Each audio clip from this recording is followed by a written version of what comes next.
Guys, कैसे हैं आप सभी लोग। आज के हमारे न्यू एपिसोड में तो हमारा आज का एपिसोड कल की जगह से स्टार्ट होता है। वैसे इस एपिसोड स्टार्ट होने से पहले मैं कुछ कल की बातें याद दिला देता हूँ। तो कल बेल ने एरिक के अंकल को हरा दिया था। हमें अगले पेज में दिखाया जाता है जो बेल होता है वो अंकल को हराने के बाद जो उसकी तलवार होती है वो उस एरी को देते हुए कहता है कि तुम आगे बढ़ो और इस तलवार को साथ ले चलो।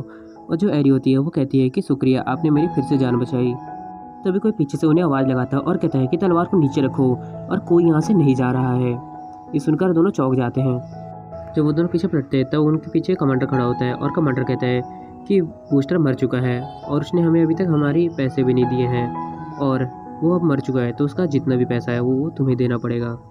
और वो कहता है कि आप एक व्यापारिक समूह की छोटी सी राजकुमारी हो, है ना, तो इस बार हमें काफ़ी बड़ी फिरौती मिलेगी।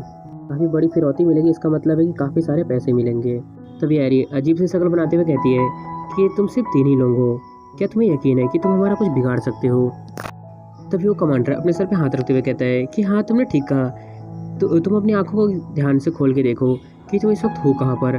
तुम इस वक्त लुटेरों के इलाके में हो। और वो अपने बगल में खड़े हुए साथी को कहता है कि और लोगों को बुलाओ, और वो किसी चीज़ से आवाज़ करते हुए और लोगों को बुलाने लगता है। तभी एरी और बेल को एक ज़ोरदार धमाके की आवाज़ सुनाई देती है और उन्होंने सोचने लगते हैं कि क्या हुआ आखिर। तभी हमें कमांडर का सीन दिखाया जाता है और वो कहता है कि खोपड़ी गिरोह कमज़ोर हो सकती है, लेकिन निश्चित रूप से वो संख्या से बहुत ज़्यादा है। तो क्या हुआ अगर आप एक मास्टर हो और आप देखो कि यहाँ पे बहुत सारे लोग आने वाले हैं। तभी हमें अगले पेज में दिखाया जाता है कि वहाँ बहुत ज़्यादा शांति फैल जाती है और वहाँ पर कुछ भी नहीं होता है। हमें अगले पेज में दिखाया जाता है जो कमांडर का साथी होता है वो कहता है कि यहाँ अभी तक कोई क्यों नहीं आया, क्या सब के सब सो गए हैं। और कमांडर बिल्कुल ही पसीने से लथपथ हो जाता है और वो कहता है कि बकवास मत करो, क्या हम बहुत जल्दी नहीं बुला रहे उन्हें, और आखिर हो क्या रहा है यहाँ पर। हमें अगले पेज में दिखाया जाता है सामने टूटे हुए घर में वहाँ पर बहुत सारे लोग घायल पड़े होते हैं और वो दर्द से कर्रा रहे होते हैं। और उनमें से कई कहते हैं कि वो क्या था जो अभी हमारे साथ हुआ, और दूसरा कहता है कि मैं स्पष्ट रूप से अभी देख नहीं सकता, मतलब मुझे अभी कुछ दिखाई नहीं दे रहा। और उनमें से तीसरा कहता है क्या वो जंगली सुअर था, कुछ भी यार, अब वो सुअर कहाँ से इतना धमाका कर सकता है। और उनमें से कहता है कि मेरा पेट दर्द कर रहा है, अभी तेरा पेट कभी ठीक होगा भी कि नहीं।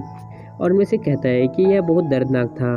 दर्दनाक तो है ही, यहाँ साफ साफ देख ही सकते हो आप। इसका मतलब एरी और बेल को जो धमाके की आवाज़ सुनाई दी थी वो यहीं पर हुआ था। तब यहाँ पर बिल्कुल ही बिखरा हुआ है सब कुछ। हमें एक पेज में दिखाया जाता है उन तीनों का सीन। वो तीनों बहुत ही ज़्यादा गंदे से पिटे होते हैं बेल से और वो कह रहे होते हैं कि प्लीज़ हमें माफ़ कर दो, हमें छोड़ दो। पर मुझे बहुत समझ नहीं आ रहा ये तीसरा कहाँ से आ गया, ये तो साइड में नहीं था। हमें अगले पेज में दिखाया जाता है बेल कहता है कि मेरी छोटी किटी कहाँ है और मेरी काली तलवार कहाँ पर है, उन्हें मुझे वापस दे दो। और जो कमांडर होता है वो कहता है कि वह बाघ अभी पीछे की रसोई में सो रहा है और हमारे कमांडर ने आपकी तलवार ले ली है। कमांडर, पर कमांडर तो यही है, कितना बड़ा झूठा है, कमांडर किसी और के नाम पे लगा रहा है। वैसे ये शायद कमांडर की जगह अपनी बॉस की बात कर रहा होगा। बेल ये बात सुनकर बहुत ही ज़्यादा गुस्से में आ जाता है और वो कहता है कि पीछे की रसोई, क्या आप सब उसे खाने के बारे में सोच रहे थे। और वो बहुत ही ज़्यादा गुस्से में होता है। कमांडर बेल को इतने ज़्यादा गुस्से में देखकर उसकी बिल्कुल ही फट जाती है और वो बिल्कुल ही रोने लगता है। अब तक कमांडर की 32, 64 या उससे भी ज़्यादा फट चुकी होगी। तभी बेल अपनी ओर कुछ आता हुआ देख लेता है और एरी को धक्का दे देता है और तभी बेल के ऊपर एक अटैक हो जाता है बहुत ही ज़ोरदार। इस अटैक से बेल तो ठीक होता है लेकिन उसके पूरी तरह कपड़े जल जाते हैं और एरी देखकर कहती है कि क्या तुम्हें चोट लग गई है। तभी वो तीनों ये देखकर बहुत ज़्यादा खुश हो जाते हैं और चिल्लाते हुए कहते हैं कि बॉस वापस आ गए हैं, बॉस प्लीज़ हमारी मदद करो। हमें अगले पेज में उस बॉस को दिखाया जाता है और उसके हाथ में बेल की तलवार भी होती है और दिखने में बहुत ही ज़्यादा खतरनाक होता है। और वो बॉस गुस्से से कहता है कि छोटे से बादशाह, तुम्हारी हिम्मत भी कैसी हुई यहाँ आकर हंगामा करने की। और वो कहता है कि मैं आपके शरीर की सभी हड्डियों को धीरे धीरे करके कुचल दूंगा।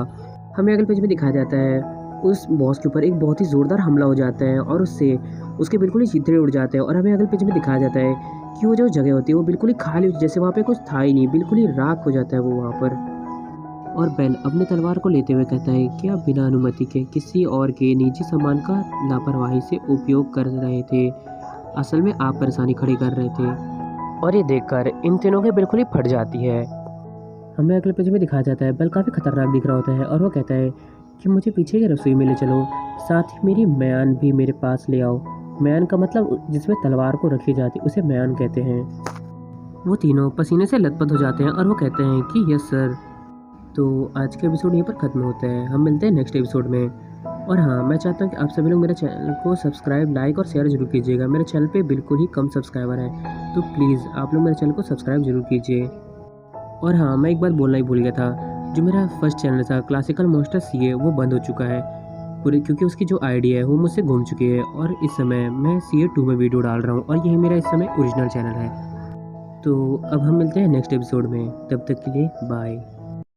君の虜になってしまえばきっとこの夏は充実するのもっと噂の Dreaming が忘れないで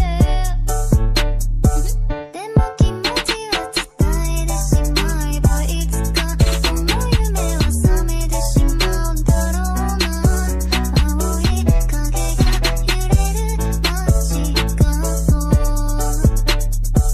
君の虜になってしまえばきっとこの夏は充実するのもっと噂の Dreaming が忘れない